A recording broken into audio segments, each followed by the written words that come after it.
Hello दोस्तों, कैसे हैं आप सब। आशा करती हूँ आप सब ठीक होंगे।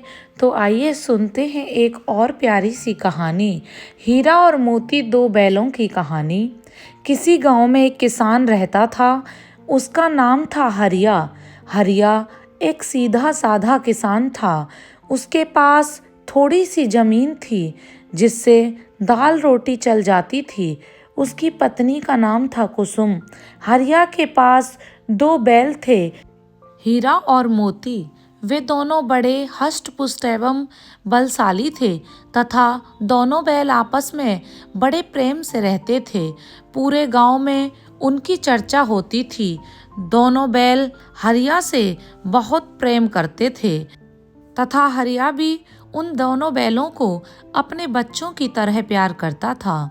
क्योंकि उसके कोई संतान नहीं थी, हरिया उन दोनों को खाने को खूब सारा हरा हरा चारा उन्हें देता था। उसने कभी भी हीरा और मोती पर हाथ नहीं उठाया था। हीरा की पत्नी कुसुम भी उन्हें बड़ा प्यार करती थी।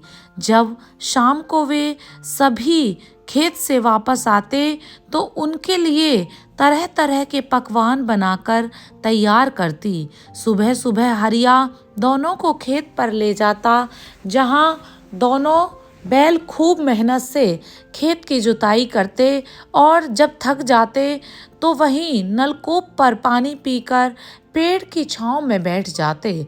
तब तक हरिया भी अपनी थकान मिटा लेता था। शाम को जब वे वापस आ जाते तो हरिया उन्हें चारा खिलाकर घर के बरामदे में ही बांध देता था और वहीं पास में खाट पर सो जाता था। हीरा और मोती, एक दिन की बात है कि दो चोर बैलों को चुराने के लिए हरिया के घर में घुस आए।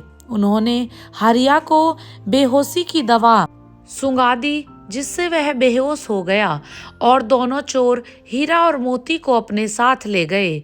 सुबह को जब हरिया को होश आया तो उसने देखा कि हीरा और मोती की रस्सियां खुली हुई हैं और वे दोनों गायब हैं। तो उसने अपनी पत्नी को आवाज लगाई, जो कि घर के अंदर सो रही थी। पति पत्नी दोनों ने सभी जगह पर उन्हें ढूंढा, पर कोई फायदा नहीं हुआ। दोनों बैलों के चोरी हो जाने से हरिया और उसकी पत्नी दोनों बहुत दुखी हुए और उन्हें याद करके रोने लगे। उधर जब चोर हीरा और मोती को लेकर जा रहे थे तो दोनों ने उन चोरों को खूब छकाया। कभी हीरा एक ओर भागता तो कभी मोती दूसरी ओर। खैर, वे चोर किसी तरह अपने गांव पहुंचे और बैलों को घर पर बांधकर उनके सामने रूखा सूखा चारा डाल दिया। हीरा और मोती को अपने पुराने मालिक हीरा की बहुत याद आती। आखिर आए भी क्यों नहीं। हरिया दोनों से इतना प्यार जो करता था। दोनों बैल हरिया से बिछड़ने के कारण बहुत दुखी थे।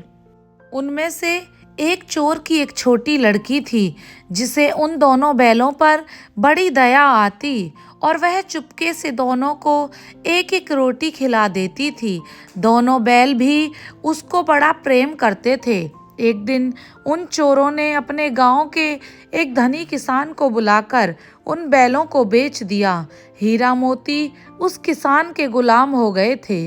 वह किसान बड़े निर्दयी स्वभाव का था।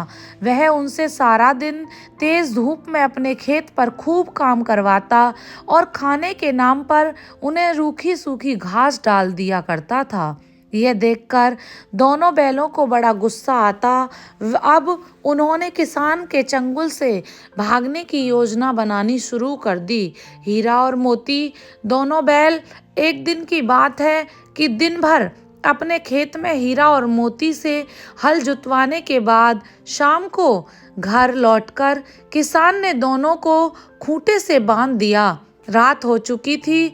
जब सोने चले गए, अब हीरा और मोती ने अपनी रस्सी को खूंटे से घिसना शुरू कर दिया, जिससे धीरे धीरे रस्सी घिसकर कमजोर हो गई और कुछ देर के बाद टूट गई।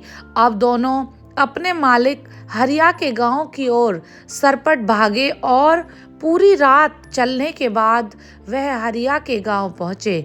दिन निकलते ही वह हरिया के सामने थे। दोनों बैलों को अपने सामने देखकर हरिया ने रोते हुए दोनों को गले से लगा लिया और खूब प्यार किया।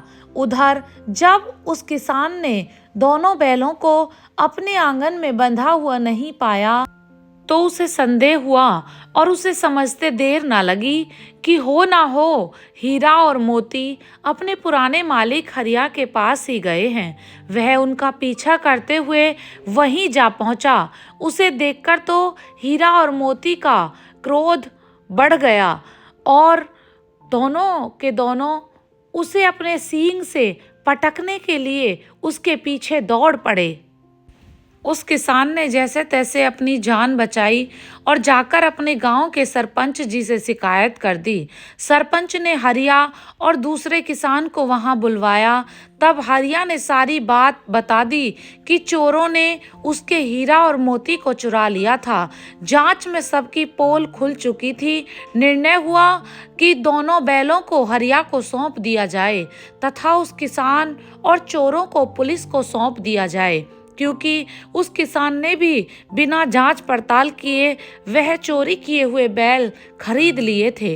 निर्णय होने के बाद हरिया खुशी खुशी अपने घर लौट आया और हीरा व मोती को गले लगाकर उनका माथा चूम लिया।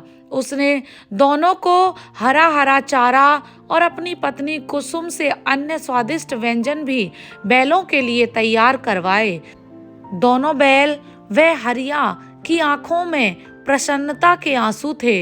अब से हीरा मोती, हरिया तथा कुसुम सभी बड़े प्रेम के साथ रहने लगे।